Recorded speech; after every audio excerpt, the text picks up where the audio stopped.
Hi. Bigg Boss season 6 grand ഫിനാലെയാണ്. Okay, അപ്പോൾ ആരാകും വിന്നർ, ആരാകും വിജയ്? എൻ്റെ പല കൺഫ്യൂഷൻസും പല ആൾക്കാർക്കും ഉണ്ട്. കാര്യം വോട്ടിംഗ് അങ്ങോട്ടും ഇങ്ങോട്ടും മാറിയും മറിഞ്ഞും വരുന്നൊരു സീസൺ കൂടിയാണിത്. കഴിഞ്ഞ പ്രാവശ്യമൊക്കെ എന്ന് പറയുമ്പോൾ ഒറ്റ ആളെ ഉള്ളായിരുന്നു, അഖിൽമാരാർ. അതിൻ്റെ അപ്പുറം വേറൊരു ചോദ്യമോ പറച്ചിലൊന്നുമില്ല. പിന്നെ അന്ന് റിനോഷ് അത്യാവശ്യം നല്ലൊരു സെക്കൻഡ് പൊസിഷനിലൊക്കെ എത്താൻ സാധ്യതയുള്ള ഒരാളായിരുന്നു. പക്ഷേ പുള്ളി ആരോഗ്യ പ്രശ്നം കൊണ്ട് പിന്മാറിയതൊക്കെ അതും കൂടി ആയപ്പോൾ അഖിൽമാരാർ 100% അത് വിജയം ഉറപ്പിച്ചായിരുന്നു. അതായത് ഒരു ഡൗട്ടും ഇല്ലാണ്ട്. ഓക്കെ, അപ്പം അങ്ങനെ ഒരു സീസൺ അല്ല ഇപ്രാവശ്യം എങ്കിലും സ്റ്റിൽ ജിൻഡോയ്ക്കാണ് കൂടുതൽ സപ്പോർട്ടെന്ന് ഞാൻ നമ്മുടെ പോളിങ്ങിലൊക്കെ പറഞ്ഞിട്ടുണ്ട്. കഴിഞ്ഞ ദിവസം നമ്മളൊരു പോൾ ഇട്ടപ്പോൾ ചോദ്യം മനസ്സിലാക്കാണ്ട് കുറേ ആൾക്കാർ ജിൻഡോയ്ക്ക് പോയി കുത്തിയിട്ടുണ്ട്. ഈ PR വർക്ക് എന്ന് പറഞ്ഞത് ഇങ്ങനെയാണ്. ഓക്കെ, അപ്പോൾ ജിൻഡോ എന്തോ ആയിക്കോട്ടെ, എനിക്ക് പേഴ്സണലായിട്ട് ജിൻഡോ ജയിക്കണം എന്നാണ് ഇതിനകത്ത് ആഗ്രഹം. ഞാൻ ഇതിനകത്ത് ഒരു 5 പേരെ 1 by 1 ആയിട്ട് ആരൊക്കെയാണ് ഏതൊക്കെ പൊസിഷനിൽ വരാൻ പോവുകയാണെന്നുള്ളത് ഒരു ജസ്റ്റ് ഒരു പ്രഡിക്ഷൻ നടത്തുകയാണ്. അത് എൻ്റെ ഒരു അസസ്മെൻ്റ് ആണ്, എൻ്റെ ഒരു പെർസ്പെക്റ്റീവിൽ ഞാനത് പറയുന്ന കാര്യങ്ങളാണ്. ഓക്കെ, നമ്മൾ എത്രയൊക്കെ ഇത് പറഞ്ഞെന്ന് പറഞ്ഞാലും ഇത് എങ്ങനെയാണ് നടക്കാൻ പോകണമെന്നുള്ളത് നമുക്ക് ഊഹിക്കാം. ഞാനിത് പിന്നെ പറഞ്ഞതേ ഉള്ളൂ. ഇത് ഒന്നെങ്കിൽ ജിൻഡോ അല്ലെങ്കിൽ ജാസ്മിൻ ആയിരിക്കും എൻ്റെ വിന്നർ. എൻ്റെ ഒരു പ്രതീക്ഷ എങ്ങനെയാണ്. കാര്യം ജാസ്മിൻ ഇപ്പോൾ അവിടെ അവശേഷിക്കുന്ന ഒരു ഫീമെയിൽ കണ്ടസ്റ്റൻ്റ് ആണ്. അപ്പോൾ അതുകൊണ്ട് തന്നെ അതിൻ്റെതായ സപ്പോർട്ടുകൾ വേറെ ഉണ്ട്. ജാസ്മിൻ അല്ലാണ്ട് സപ്പോർട്ടുകളൊക്കെ ഉണ്ട്. ഓക്കെ, ഒന്നെങ്കിൽ ജിൻഡോ അല്ലെങ്കിൽ ജാസ്മിൻ, ഇതായിരിക്കും എൻ്റെ വിന്നർ. അർജുൻ അതിന്റെ മേലെ ജിൻഡോയ്ക്കും ജാസ്മിനും മേലെ വിന്നർ ആവുമെന്ന് എനിക്ക് തോന്നുന്നില്ല. സുജോ വാൻസിന്റെ സപ്പോർട്ട് ഉണ്ട്, എങ്കിൽ പോലും എനിക്ക് തോന്നുന്നില്ല അങ്ങനെ ഒരു സംഭവം നടക്കും എന്നുള്ളത്. ഫസ്റ്റ് ജിൻഡോ എന്തുകൊണ്ട് ഈ ഗെയിം വിന്നർ ആകണം എന്ന് ഞാൻ ആഗ്രഹിക്കുന്നു. ഞാൻ പേഴ്സണലായിട്ട് ആഗ്രഹിക്കുന്നുണ്ട്. പിന്നെ ഒരു പ്രഡിക്ഷനും അത് തന്നെയാണ്, ജിൻഡോ വിന്നർ ആവും എന്നുള്ളതാണ്. ഒന്നാമത്തെ കാര്യം, ജിൻഡോ ഈ ഒരു ഗെയിമിൽ ത്രൂ ഔട്ട് ഇതുവരെ നിന്നൊരു ഗെയിമിൽ ജയിക്കണം, അല്ലെങ്കിൽ ഈ ഒരു കപ്പിന്റെ ഈ ഒരു പ്രൊഫഷണലിസം, ഈ ഒരു ബിഗ് ബോസ് സീസൺ 6 ബിഗ് ബോസിന്റെ ഒരു പ്രൊഫഷണലിസം ആദ്യം തുടങ്ങി അവസാനം വരെ കീപ്പ് ചെയ്ത കുറച്ച് കണ്ടസ്റ്റൻസിൽ നിലവിലുള്ളതിൽ ഒരാളും ബാക്കി ത്രൂ ഔട്ട് ഈ ഒരു സീസണിൽ വന്നതിൽ കുറച്ച് പേരിൽ ഒരാളും ജിൻഡോയാണ്. ഓക്കെ, ആ ഒരു പ്രൊഫഷണലിസം ജിൻഡോയ്ക്ക് ഉണ്ടായിരുന്നു. വിൻ ചെയ്യണം എന്നുള്ള ഒരു ആത്യന്തികമായ ലക്ഷ്യം ജിൻഡോ ആദ്യം തുടങ്ങി ഇതുവരെ അതിനകത്ത് കീപ്പ് ചെയ്തിട്ടുണ്ട്. ഇതിനകത്ത് മൈൻഡ് ഡൈവേർട്ടായി പോയിട്ടൊന്നുമില്ല. നമ്മൾ എല്ലാവരും പറയുന്ന പോലെ തന്നെ നമ്മളെല്ലാവരും മനുഷ്യരാണ്. അപ്പോൾ നമുക്ക് മനസ്സ് മാറിപ്പോകാം, അല്ലെങ്കിൽ ഡിപ്രഷൻ വരാം, അങ്ങനെയുള്ള പല സാഹചര്യങ്ങളും ഉണ്ട്. ആ അവസ്ഥകളിലൊക്കെയാണ് പലരും വേറെ രീതിക്ക് ചിന്തിച്ചു പോവുക, ടോക്സിക് ആയിട്ട് സംസാരിക്കുക, അല്ലെങ്കിൽ വേറെ ലവ് ട്രാക്ക് പിടിക്കുക. അപ്പോൾ അങ്ങനെ പല സാഹചര്യങ്ങളും അവിടെ ഉണ്ട്. അപ്പോൾ എനിക്ക് തോന്നുന്നു അവിടെ ലവ് ട്രാക്ക് മാത്രമേ ഉള്ളൂ, ഡൈവേർട്ട് ചെയ്ത് പിടിക്കാനുള്ള വേറെ ട്രാക്ക് അവിടെ ഇല്ല.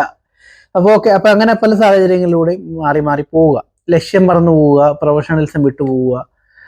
ഓക്കെ, അപ്പോൾ അങ്ങനെ പല സാഹചര്യങ്ങളും പല ആൾക്കാരും അവിടെ ചെയ്യണം നമ്മൾ കണ്ടിട്ടുണ്ട്. അപ്പോൾ അതിലേക്കൊന്നും പോകാണ്ട് സ്റ്റിൽ ആ ഒരു Stern concern for the game എന്ന് പറഞ്ഞ പോലെ അത് കീപ്പ് ചെയ്തിരിക്കുന്നത് ജിൻഡോ ആയിട്ടാണ് എനിക്ക് തോന്നിയിട്ടുള്ളത്. അതുകൊണ്ട് തന്നെ ജിൻഡോ ഈ ഗെയിം വിൻ ചെയ്യണമെന്ന് ഞാൻ ആഗ്രഹിക്കുന്നു.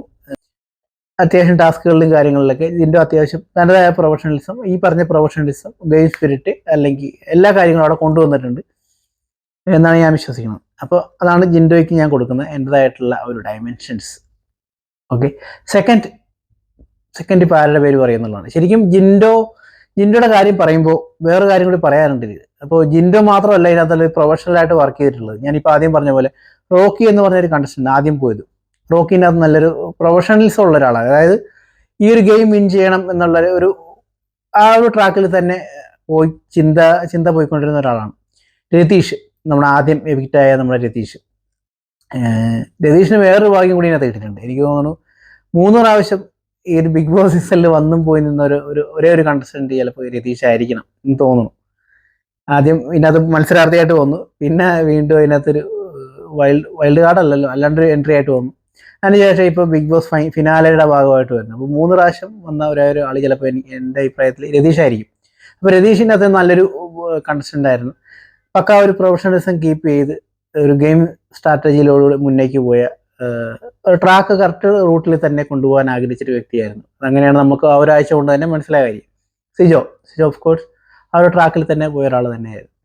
ഇനി ഇവർക്കൊക്കെ കുടുംബമോ അല്ലെങ്കിൽ പ്രണയിനിയോ ഇതൊക്കെ ഉള്ളത് കൊണ്ടാണ് അവർ ആ ട്രാക്ക് പിടിച്ചതെന്നൊക്കെ പറയാൻ പറ്റില്ല. കാര്യം ഇതൊന്നും ഇല്ലാത്ത ആൾക്കാരായിരിക്കും ചിലപ്പോൾ വഴിതെറ്റി അല്ലെങ്കിൽ ട്രാക്ക് മാറിയൊക്കെ പോകാൻ സാഹചര്യമുള്ളത്. അപ്പോൾ ഇതൊക്കെ അൺഒഫീഷ്യലായിട്ട് പറയേണ്ട കാര്യങ്ങളാണ്. ഓക്കെ, അപ്പോൾ നമ്മളെന്തെങ്കിലും ഇത് ഇതിനകത്ത് വെച്ചെന്നേ ഉള്ളൂ. സെക്കൻഡ് ചാൻസ് ഞാൻ കൊടുക്കുന്നത് അഭിഷേക് ശ്രീകുമാറിനാണ്. ആ കാര്യം ആള് വൈൽഡ് കാർഡ് എൻട്രി ആണെങ്കിൽ പോലും ഏകദേശം 30-40 ദിവസമായപ്പോൾ വന്ന ആളാണ്.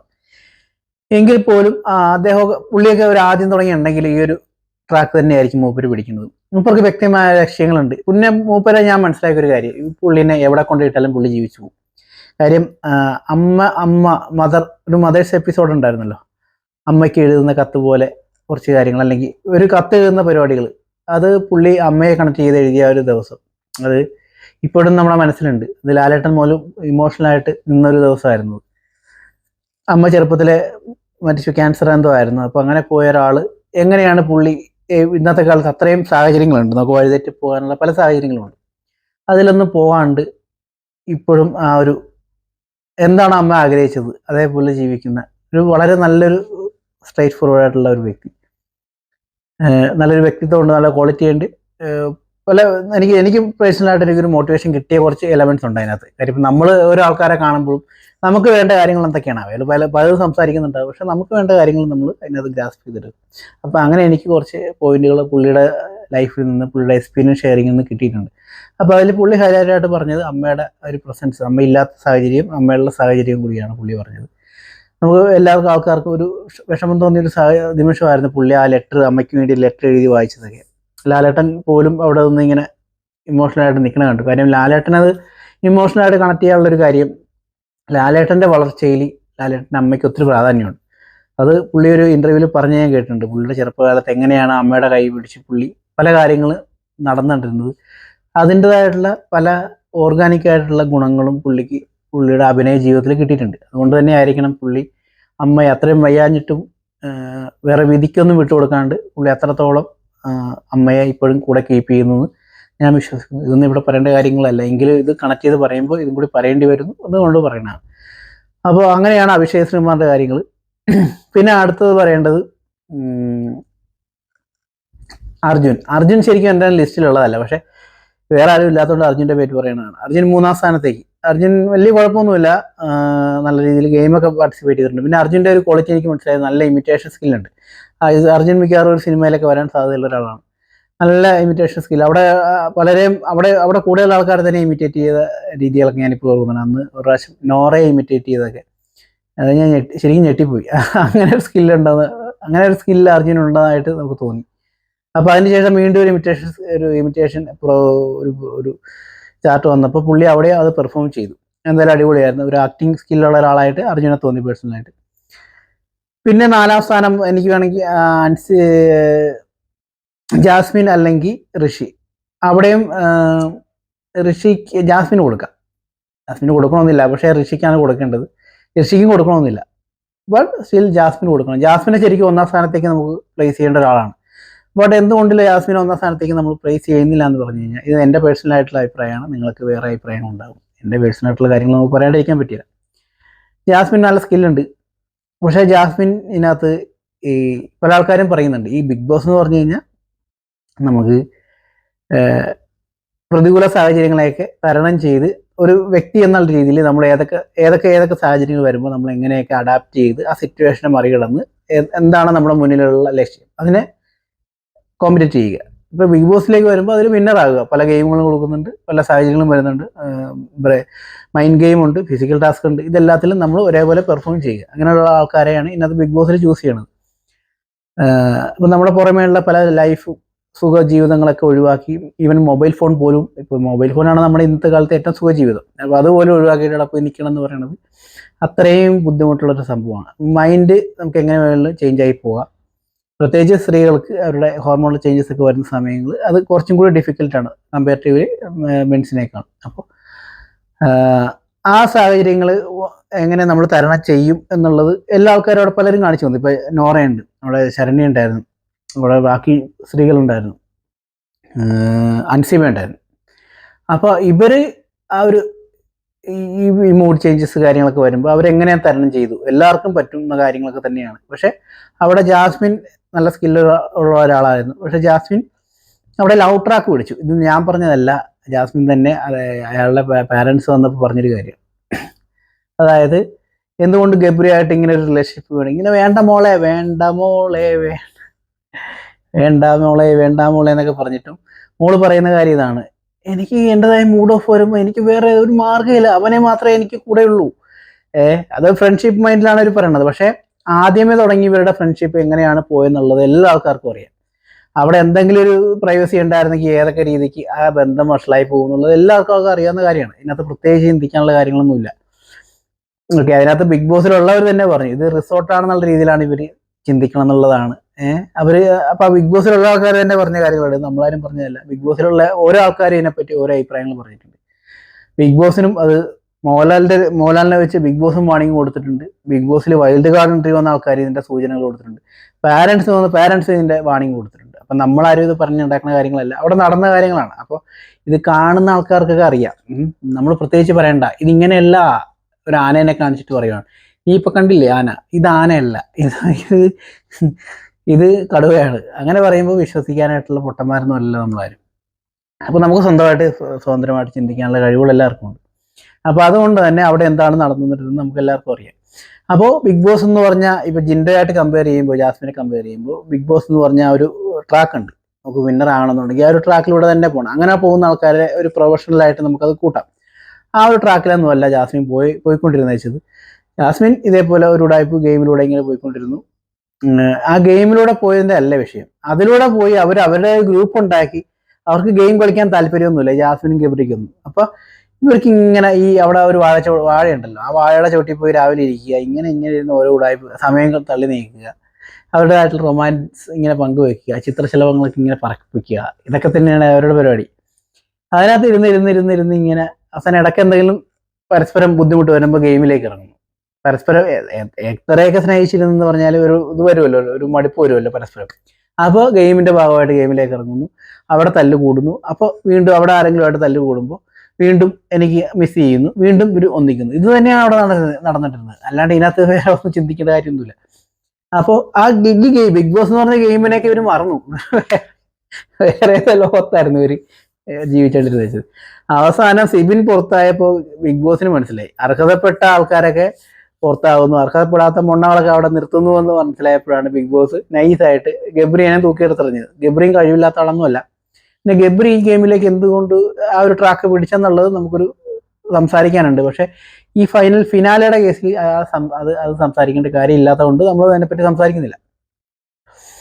അപ്പൊ അങ്ങനെയാണ് ഗബ്രീനെ, സിബിന്റെ ഒരു കേസ് വന്നുകൊണ്ടാണ് ഗബ്രീനെയും കൂടി എടുത്ത് പുറത്തിറങ്ങിയത്. പക്ഷെ അതിനുശേഷമാണ് ജാസ്മിൻ ശരിക്കും ഈ ബിഗ് ബോസ് ഗെയിം എന്താണെന്ന് മനസ്സിലാക്കി കളിച്ചു തുടങ്ങി എന്നുള്ളതാണ് എൻ്റെ ഒരു അഭിപ്രായം. ജാസ്മിന് കഴിവില്ലാത്തതുകൊണ്ടല്ല, പക്ഷെ ഈ ഒരു ട്രാക്ക് ഇങ്ങനെ നിന്നുകൊണ്ട് ജാസ്മിൻ അതിലിങ്ങനെ ഇവർ രണ്ടുപേരും കൂടി ഇങ്ങനെ കറങ്ങി നടന്നു, ഇങ്ങനെ ചിത്രശലഭങ്ങളെ പോലെ ഇങ്ങനെ പാറിപ്പറന്ന് നടന്നു. അത് തന്നെയാണ് സംഭവം. അപ്പോൾ ബിഗ് ബോസ് ഗെയിമിൽ ഈ ഒരു കാര്യം കൊണ്ട് തന്നെ, പക്ഷെ അവസാനമൊക്കെ ആയപ്പോൾ ഇപ്പോൾ നമുക്ക് 100 സ്റ്റെപ്പ് വരെ നടക്കാനുണ്ടെന്ന് വിചാരിക്കുക. ഒരേ ട്രാക്കിൽ തന്നെ നടക്കണം. ചില ആൾക്കാർ വേറെ ഏതോ വഴിക്ക് എവിടേക്ക് കറങ്ങി തിരിഞ്ഞ് വന്ന് തീരെ പുഴയിലും മഴയിലും കുളിച്ച് അവിടെ ആ ഒരു 100 സ്റ്റെപ്പ് ഉണ്ടെങ്കിൽ 95 സ്റ്റെപ്പിൽ എങ്ങനെയൊക്കെയോ കറങ്ങി തിരിഞ്ഞ് അവിടെ എത്തി എന്ന് വിചാരിക്കുക. അപ്പം ഇനി 5 സ്റ്റെപ്പും കൂടി ഞാനാണ് ബിഗ് ബോസിൽ വിജയിക്കാൻ പോകുന്നത്, എനിക്ക് ഭയങ്കരമായിട്ട് ഞാൻ എൻ്റെ ആഗ്രഹപ്രകാരം ബിഗ് ബോസിൽ വന്നതാണ്, ഇത്ര നാൾ ഞാൻ മത്സരിച്ചു, അങ്ങനെ പറഞ്ഞ് കയറുന്നതിനേക്കാളും നല്ലത് ആദ്യം തുടങ്ങി അവസാനം വരെ, ജിൻഡോയെ പോലെ ആദ്യം തുടങ്ങി അവസാനം വരെ ഒറ്റ ട്രാക്കിൽ തന്നെ പിടിച്ചു പോകുന്ന ആൾക്കാരാണ് ഇന്നത് വിജയിയാകേണ്ടത്. ഞാൻ അതുകൊണ്ടാണ് ജാസ്മിനെ തഴഞ്ഞ് ജിൻഡോയ്ക്ക് പ്രാധാന്യം കൊടുത്തത്. ജാസ്മിൻ കഴിവില്ലാത്തതുകൊണ്ടൊന്നുമല്ല, ഈ ഒരു ട്രാക്കാണ് ജാസ്മിൻ പിടിച്ചിരിക്കുന്നത്. അതുകൊണ്ട് നമുക്ക് താല്പര്യമില്ല. ജനങ്ങൾ ആൾക്കാരെ പൊട്ടന്മാരാക്കി അവരവരുടേതായ രീതികൾക്ക് കാര്യങ്ങൾ കൊണ്ടുപോയി ബിഗ് ബോസ് ഗെയിമിന്റെ ഭാഗമായിട്ട് ഒരു തേങ്ങയും ചെയ്യാണ്ട് അവസാനം വന്ന് എവിടേക്ക് അവിടെ എത്തിച്ചേർന്നപ്പോൾ ഇനി കുറച്ച് സ്റ്റെപ്പേ ഉള്ളല്ലോ, ഇനി ഞാൻ സീരിയസ് ആകാമെന്ന് പറഞ്ഞ പോലെ ആ പരിപാടി എനിക്ക് താല്പര്യമില്ല പേഴ്സണലായിട്ട്. അതുകൊണ്ട് തന്നെ ജാസ്മിനെ 4th. അതിന് ഏറ്റവും വലിയ എക്സാമ്പിളാണ് ഇപ്പോൾ ഈ എന്താ പറയണ്ടേ, ഈ ഫിനാലയുടെ ഭാഗമായിട്ട് ഇത്ര നാളുണ്ടായിരുന്ന കണ്ടസ്റ്റൻസിനെല്ലാം അവിടെ റീയുണൈറ്റ് ചെയ്തിട്ടുണ്ട്. അപ്പോൾ അതിന്റെ ഭാഗമായിട്ട് തന്നെ വീണ്ടും ഈ 2-3 പേര്, ഗബ്രി, ജാസ്മിൻ, റസ്മിൻ, ഇങ്ങനെ 2-3 പേര് ആ വാഴച്ചോട്ടിൽ പോയിരുന്ന എന്തൊക്കെയോ വേറെ ഏതോ പാരലൽ വേൾഡിലാണ് അവർ ജീവിക്കുന്നത്. ഇത് ബിഗ് ബോസ് ഹൗസ് ആണെന്നോ ഇവിടെ ഇങ്ങനെ ഒരു മത്സരമാണ് നടക്കണമെന്നോ ഇങ്ങനെ ഒരു വിന്നറെ ഇത് പ്രഖ്യാപിക്കുന്ന അങ്ങനെയുള്ള ഒരു സംഭവം ഇല്ലാണ്ട് വീണ്ടും അതിനെയാണ് കാണിക്കുന്നത്. അപ്പൊ അങ്ങനെയുള്ള ആൾക്കാരൊക്കെ എങ്ങനെയാണ് ഈ ഒരു സുപ്രഭാതത്തിൽ വന്നേച്ചും എനിക്ക് വിജയിയാകണമെന്ന് പറയുമ്പോൾ അതിനുള്ള ലോജിക്ക് എന്താണ്? ബിഗ് ബോസ് ഫാൻസ് ഇത്ര പൊട്ടന്മാരായിട്ടാണ് ഇവർ കണക്കാക്കുന്നത്. അപ്പൊ അതൊക്കെയാണ് എനിക്ക് ഇതിനകത്ത് പറയാനുള്ള കാര്യങ്ങൾ. 5th ഋഷി. ഇനിയിപ്പോൾ ഒരാളും കൂടിയല്ലേ ഉള്ളൂ, അത് കണ്ടുപിടിക്കാൻ വലിയ പ്രയാസമില്ലല്ലോ. അപ്പൊ ഋഷിയാണ് 5th. ഋഷിക്ക് വലിയ സംഭവം അവിടെ ചെയ്യാനില്ല. പിന്നെ ഋഷി ഒരു നന്മപരമാണ്. ആർക്കും പിന്നെ ആരെയും പറ്റി ചീത്ത പറയാനൊന്നും പുള്ളിക്ക് താല്പര്യമൊന്നുമില്ല. എനിക്കത് മനസ്സിലായ കാര്യമാണ്. ഇപ്പൊ ആരെങ്കിലും എന്തെങ്കിലും പറ്റി പറയണമെങ്കിലും പുള്ളി അതിന്റെ കറക്റ്റായിട്ട് അതിനെ ഒരാളെ പറ്റി കുറ്റം പറയുമ്പോൾ അതിന്റെ കറക്റ്റായിട്ട് ഒരു വാക്ക് കേട്ട് അതിൽ വിശ്വസിക്കാണ്ട് അതിൻ്റെ അറ്റവും മുറിയും പുള്ളി ചെകഞ്ഞെടുത്ത് അതിൻ്റെ അകത്ത് എല്ലാ കാര്യങ്ങളും ഉറപ്പുവരുത്തിയിട്ട് ഒരാളെ കുറ്റം പറയാൻ പുള്ളി ആഗ്രഹിക്കുന്നുള്ളൂ. അത് എനിക്ക് കണ്ടൊരു നല്ലൊരു ക്വാളിറ്റിയാണ്. അപ്പോൾ വെറുതെ ഒരു സേഫ് സോൺ കളിച്ച് അവിടെ നിന്ന ഒരാളും കൂടിയാണ് പുള്ളി. പക്ഷേ എങ്കിലും പുള്ളിയുടെ ഒരു ക്വാളിറ്റി എന്ന് പറയുന്നത് ഇങ്ങനെയാണ്. ലൈഫിൽ ഒത്തിരി സ്ട്രഗിൾ ചെയ്ത് വന്ന ഒരാളും കൂടിയാണ്. അത് പുള്ളി എൻ്റെ ഇത് പറയുന്നുണ്ട്. ഭയങ്കര സ്ട്രഗിളാണ്. അതെനിക്ക് നമ്മൾ അങ്ങനെ ഒരു ഡിപ്പാർട്ട്മെൻറ്റ് ജോലി ചെയ്യുന്നതുകൊണ്ട് പുള്ളി പറഞ്ഞ കാര്യങ്ങൾ ഈസിയായിട്ട് കണക്റ്റായി. മദ്യപിക്കുന്ന ഒരാളുടെ വീട്ടിൽ എന്തൊക്കെയാണ് സംഭവിക്കാൻ സാധ്യതയുള്ളത് എന്നുള്ളത് നമുക്ക് വ്യക്തമായിട്ട് അറിയാം. നമ്മൾ അതേപോലെ ഡി അഡിഷനിൽ വർക്ക് ചെയ്തിട്ടുള്ളതാണ്. അപ്പോൾ ഋഷി ആ ഒരു കാര്യത്തിൽ ഓക്കെയാണ്. പക്ഷേ ഋഷി ഗെയിം എന്നുള്ള രീതിയിലൊന്നും ഇന്നത്തെ വലുതായിട്ട് കണ്ടിട്ടില്ല. ആരെയും പറ്റി കുറ്റം പറയാൻ നടക്കാണ്ട് എല്ലാവരുമായിട്ട് ഒരേ ഫ്രണ്ട്ഷിപ്പ് കീപ്പ് ചെയ്യുന്ന നല്ലൊരു ഹൃദയത്തിനുടമയാണ്. പക്ഷേ ബിഗ് ബോസ് ഗെയിമിൻ്റെ ഭാഗമായിട്ട് വരുമ്പോൾ അത് എത്രത്തോളം ഇങ്ങനെ ഇതിൽ എങ്ങനെ ഇത്ര നാൾ നിന്നെന്നുള്ളതാണ് ഏറ്റവും വലിയ ക്വസ്റ്റ്യൻ. എനിക്ക് അങ്ങനെ ഒരു സംശയമുണ്ട് ഋഷിയുടെ കേസിൽ. എങ്കിലും വേറെ ആരും ഇല്ലാത്തതുകൊണ്ട് ഋഷി 5th. പിന്നെ അതിനകത്ത് വേറൊരു കാര്യം പറയാനുള്ളത്, അർജുൻ സിജോ അർജുനെ ഇഷ്ടപ്പെട്ടതും മനസ്സിലാക്കിയതും പോലെ ഒരു റെസ്പെക്റ്റ് സിജോയ്ക്ക് അർജുൻ കൊടുത്തിട്ടില്ല എന്നുള്ളതാണ് എൻ്റെ പേഴ്സണൽ അഭിപ്രായം. അതിൽ ആദ്യമേ ഇടികൊണ്ട് തിരിച്ചു പോയപ്പോഴും അർജുൻ അൻസിഫ പറഞ്ഞ കാര്യങ്ങളിൽ സിജോനെ കുറ്റപ്പെടുത്തിയ ഒരാളാണ്. ഓക്കെ, അതിനുശേഷം തിരിച്ചു വന്നപ്പോഴും 1-2 കാര്യങ്ങളിൽ എനിക്ക് തോന്നുന്നു അർജുൻ്റെ കേസിൽ സിജോ എടുക്കുന്ന ഒരു ആത്മാർത്ഥത സിജോൻ്റെ പല കാര്യങ്ങളും അർജുൻ കാണിക്കാറില്ല. അർജുൻ കളിയാക്കി ചിരിക്കാറുണ്ട് പല സമയത്തും. അപ്പോൾ അവിടെ ഒരു ആത്മാർത്ഥ ഒരു ഫ്രണ്ടിനെ പ്രൊട്ടക്ട് ചെയ്യണം എന്നുള്ളൊരു ആത്മാർത്ഥമായിട്ടുള്ള ആഗ്രഹം അവിടെ കണ്ടില്ല. പക്ഷേ സിജോ ആയിരുന്നെങ്കിൽ ചിലപ്പോൾ ചെയ്തേനെ തിരിച്ച് അർജുനോട്. അപ്പോൾ അതുകൊണ്ട് തന്നെ അർജുനോട് എനിക്ക് പ്രത്യേകിച്ച് ഒരു താല്പര്യമൊന്നുമില്ല ഈ ഒരു രീതികൾ കൊണ്ട്. കുറച്ചൊരു പെണ്ണുങ്ങൾ ടൈപ്പ് സ്വഭാവമാണ് അവിടെ കാണിക്കുന്നത് അർജുൻ. അപ്പോൾ അത് ശരിയല്ല എന്ന് എനിക്ക് തോന്നി. അപ്പോൾ ഇങ്ങനെയൊക്കെയാണ് എൻ്റെ പൊതുവെയുള്ള കാര്യങ്ങൾ. അപ്പോൾ ജിൻഡോയാണ് ഞാൻ ആഗ്രഹിക്കുന്ന ഫസ്റ്റ് പ്രയോറിറ്റി. ഞാൻ എന്തായാലും ജിൻഡോയ്ക്ക് വോട്ട് ചെയ്യും. ഇപ്പോൾ ദുബായിലിരുന്നൊന്നും ഇതിനകത്ത് വോട്ട് ചെയ്യാൻ പറ്റത്തില്ല, എല്ലാവർക്കും അറിയാം. ഇത് കാണാനും പറ്റത്തില്ല. പക്ഷേ ഇത് കാണാനും വോട്ട് ചെയ്യാനുള്ള പരിപാടികളൊക്കെ ഉണ്ട് ഇതിനകത്ത്. നമുക്ക് കുറച്ച് സീക്രട്ടുകളുണ്ട് ഇതിനകത്ത്. അതുകൊണ്ട് തന്നെ കഴിഞ്ഞ പ്രാവശ്യം ഞാൻ അഖിൽമാരാർക്ക് വേണ്ടി കുറച്ച് വോട്ട് ചെയ്തിട്ടുണ്ടായിരുന്നു. ഞാനത് വോട്ട് ചെയ്യണമായിട്ടുള്ള ഒരു വീഡിയോ നമ്മുടെ ചാനലിൽ ഇട്ടിട്ടുണ്ടായിരുന്നു. അതൊക്കെ ഇപ്പോൾ അവിടെ ഉണ്ടോ ആവും. അപ്പോൾ അത്രയേ ഉള്ളൂ പറയാനുള്ളത്. Jinto, vote four Jinto. ഇത് എൻ്റെ അഭിപ്രായമാണ്. നിങ്ങൾക്ക് വേണമെങ്കിൽ ചെയ്യാം, വേണ്ടെങ്കിൽ ചെയ്യണ്ട. നിങ്ങൾക്ക് നിങ്ങളുടെ അഭിപ്രായം ഉണ്ടാവും. അപ്പോൾ ഞാൻ പറഞ്ഞ എൻ്റെ എന്തൊക്കെ കൊണ്ടുകൊണ്ട് ജിൻഡോയ്ക്ക് ചെയ്തു എന്നുള്ള ഒരു ന്യായീകരണമാണ് ഞാനിവിടെ പറഞ്ഞത്. Okay, bye bye.